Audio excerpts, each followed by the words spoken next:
Selasa besok, Bareskrim Polri akan menggelar rekonstruksi pembunuhan Brigadir Yosua di rumah dinas mantan Kadif Propam Polri Irjen Verdi Sambo di Duren 3, Jakarta. Kelima tersangka akan dihadirkan untuk mendapat gambaran tentang peristiwa yang terjadi. Lantas, akankah rekonstruksi mampu menyikap tabir gelap pembunuhan Yosua?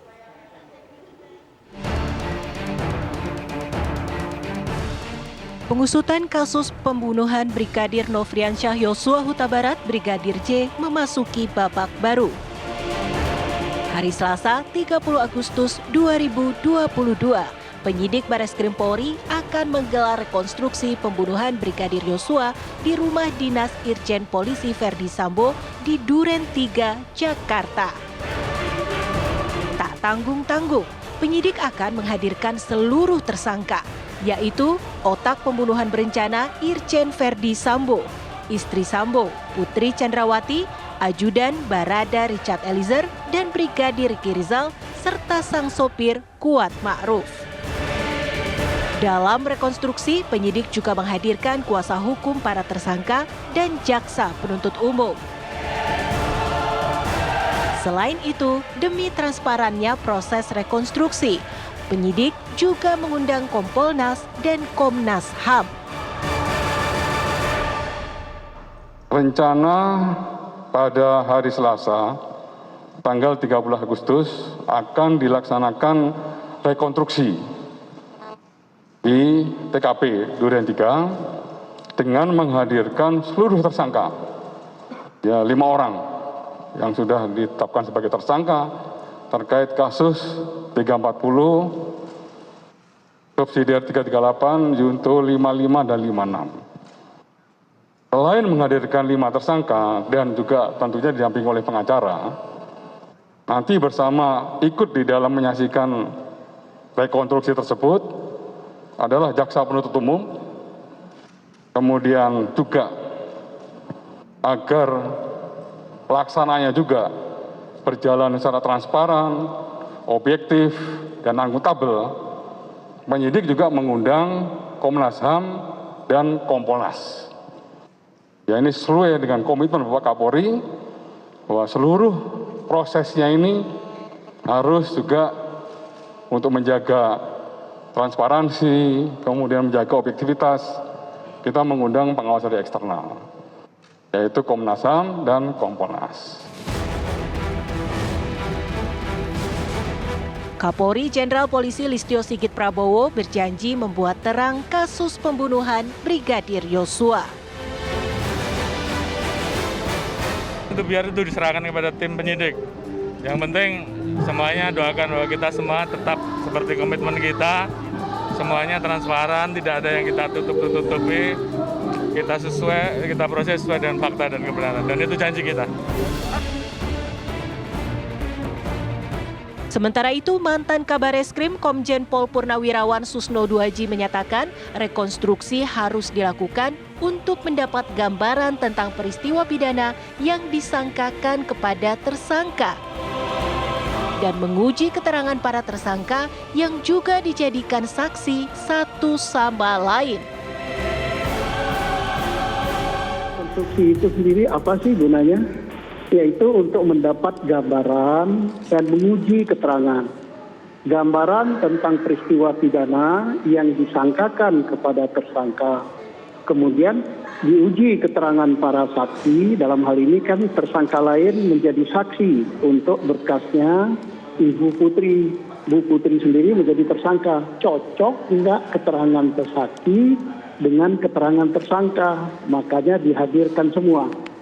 Karena berkas mereka ada 5 nantinya. Tiap orang menjadi tersangka di dalam berkasnya sendiri. Kemudian menjadi saksi dalam berkas yang lain. Kecuali Bu Putri dengan FS itu tidak bisa jadi tersangka satu sama lain karena status mereka suami istri.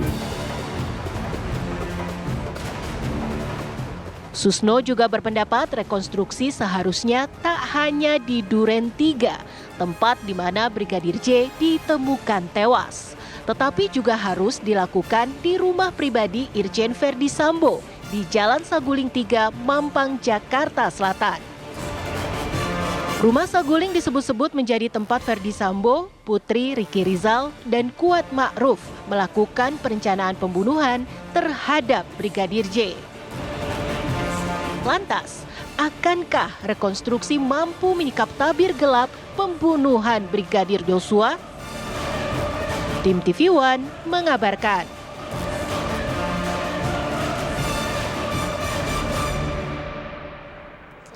Ya, tak tanggung-tanggung pemirsa, penyidik akan menghadirkan seluruh tersangka yaitu otak pembunuhan berencana Irjen Verdi Sambo, istri Sambo Putri Chandrawati, ajudan Barada Richard Eliezer dan Brigadir Ricky Rizal serta sopir Kuat Ma'ruf. Pertanyaannya, siapa saja yang ikut menembak Yosua serta apa alasannya? Untuk membahasnya pemirsa telah bergabung bersama kami kuasa hukum keluarga Brigadir Joshua, yaitu ada Bang Johnson Panjaitan, kemudian mantan kuasa hukum Baradae yaitu ada Bang Deoli Pajumara, saat ini bergabung bersama kami di studio, dan juga Kabar Reskrim periode 2008 hingga 2009 Komjen Pol Purnawirawan Susno Duaji. Selamat sore Bapak-bapak semua. Selamat sore Mbak. Ya, pertama saya ingin mungkin ke kuasa hukum dari keluarga Brigadir J terlebih dahulu. Siapa saja besok yang akan terlibat dalam rekonstruksi kasus penembakan Joshua? Sudah dapat informasi, Bang Johnson? Ini kami belum, tapi kita sudah melakukan komunikasi. Kalau dilihat dari pemberitaan, katanya yang 5 tersangka itu akan datang. Tapi apakah ada juga Ibu Putri atau tidak, saya tidak tahu. Kemudian juga ada kemungkinan ada pengacara mungkin barangkali ya. Tapi apakah juga masyarakat yang sangat berkepentingan dan ikut mendorong kasus ini, karena itu juga penting diundang juga. Karena kan kalau ngomong transparan, harusnya kan semua pihak ya termasuk rakyat yang berkepentingan dan yang dibohongin ini kan juga harus diundang ya kan. Harusnya kan begitu supaya ini semua bisa objektif sebagaimana keinginan dari Kapolri gitu loh. Jadi ini bukan hanya untuk konsumsi penegakan hukum dan peradilan saja, tapi juga transparansi untuk masyarakat mendapatkan rasa keadilan buat publik kan, itu juga menjadi penting menurut saya. Jadi Bang Johnson ingin bilang bahwa rekonstruksi ini harusnya dibuka saja ke publik begitu? Oh ya, harus dibuka ke publik dong, karena ini kan kasus katanya musibah nasional, apalah bla bla bla bla bla lah semua ya kan. Wah, ini kejam begini begitu. Itu kan artinya kita berkepentingan terhadap publik, bukan hanya negara, tapi rakyat sebagai pemegang mandat. Dan keadilan buat publik dan keadilan rakyat harus ditegakkan. Caranya adalah dengan transparansi, bukan ngecap transparansi. Oke. Baik, sekarang saya ingin ke Bang Deoli, Pak Sul, lanjutkan ke Pak Susno dan juga Bang Johnson. Dari keterangan ketika masih menjadi kuasa hukum dari Baradae, siapa saja, mungkin bisa dikonfirmasi sekali lagi, siapa saja yang terlibat dalam penembakan? Itu kan kejadiannya di rumah dinas. Ya. Rumah dinas tentunya Yosua nunduk, berlutut, ditembak oleh si Eliezer duluan, karena atas perintah, woi tembak, woi, gitu, bahasa di BAP begitu. Tembak dong, 1 kali, dor, 2 kali, dor, 3 kali, dor, 4 kali sampai 5 kali. 5 kali, si Eliezer kan panik juga, namanya tembak teman sendiri, teman dekat, satu kamar ditembak, mati, ya kan? Tek, abis itu Sambo ikut nembak, Sambo nembak dong, dor, kena juga sama si Eliezer. Sama si Yosua. Habis itu ya seingatnya si Eliezer, si Sambo nembak dinding.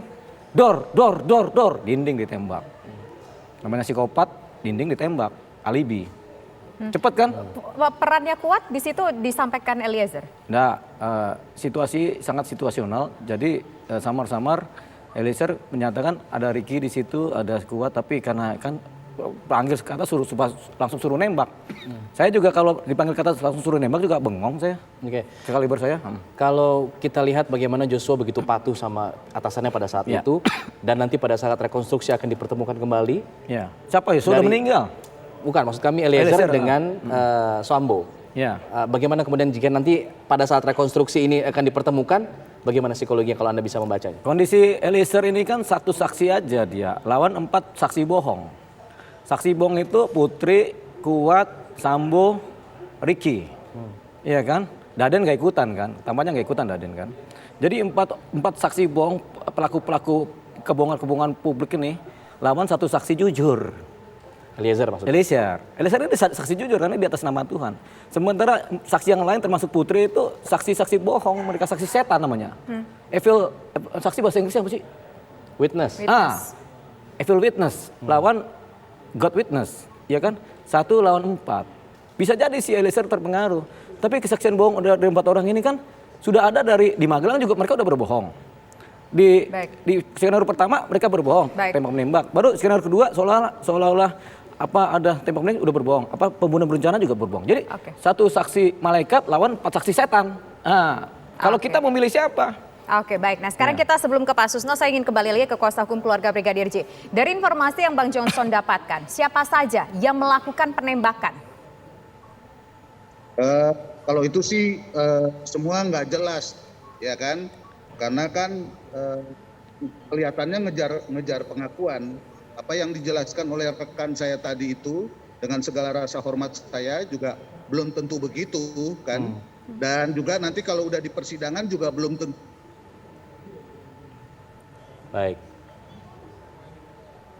Baik, ada masalah komunikasi dengan Bang Johnson. Artinya dengan apa yang tadi Bang Deolipa sebutkan, keterangan dari para saksi nanti pada saat rekonstruksi tidak begitu berarti artinya begitu? Nggak berarti. Yang paling penting adalah bukan saksi-saksi, ini kan saksi kan para jago bohong semua kan. Tapi di BAP mungkin mereka berbohong apa enggak. Tapi yang paling penting adalah pembuktian, rekonstruksi itu adalah lokasi tempat, alat-alat bukti. Bagaimana dinding itu robek, bagaimana itu visumnya, bagaimana itu kemudian cetakan-cetakan sidik jari nempel di pistol, sarung tangannya bagaimana, itu yang paling penting. Kalau motif pun nggak bisa jadikan landasan lagi, motif hanya sebagai dasar aja, motif bisa apa aja itu. Oke, baik. Nah, sekarang kita ingin ke Pak Susno. Pak Susno kan rajin berbincang bersama kita di sini. Pak Susno menjadi narasumber, kemudian juga mungkin dapat informasi dari sejumlah rekan Pak Susno yang masih berada di kepolisian begitu. Kita ingin tahu dari informasi yang Pak Susno dapatkan, siapa saja sebetulnya yang melakukan penembakan terhadap Brigadir J?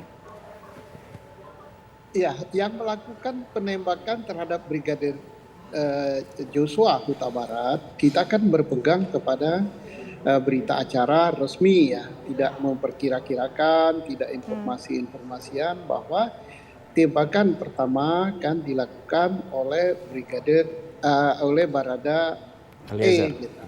Nah kemudian katanya setelah itu baru FS menembak. Nah FS menembak ini sebelum menembak dinding, kita tidak dapat informasi yang jelas dari statement resmi Polri apakah menembak juga terhadap Joshua yang sudah jadi jenazah, karena tembakan dari Barada E, 1 kali tembakan dia sudah mati kan, kena kepala atau kena tengkuk gitu kan. Nah berarti kalau ada tembakan berikut itu sudah tembakan terhadap jenazah gitu. Nah di sini Barada E menjelaskan bahwa Pak FS juga menembak. Nah, tembakannya itu katanya si mantan pengacara menembak juga kepada Joshua Huta Barat dan terus menembak ke dinding. Nah, itulah yang kita ketahui. Dan itulah yang akan diperagakan besok akan tambah jelas gitu kan pada saat rekonstruksi gitu. Nah, syukur kalau rekonstruksinya terbuka untuk publik, gitu, publik mungkin diwakili siapa, tidak mungkin semua bisa masuk karena kan akan ganggu jalannya rekonstruksi. Nah itu akan kelihatan jelas sekali besok. Oke, baik. Nah menjadi pertanyaan juga ini, kalau tidak salah berdasarkan hasil otopsi kedua kemarin, ada sekitar 9 peluru ini, ada yang berada di dalam tubuh, ada yang pelurunya tembus. Kalau tadi dibilang Baradae menembak hanya 4 kali, lantas sisanya 5 kali itu siapa saja yang memberikan tembakan? Nanti akan kita bahas bersama-sama pemirsa. Usai jeda berikut, kami kembali sesaat lagi.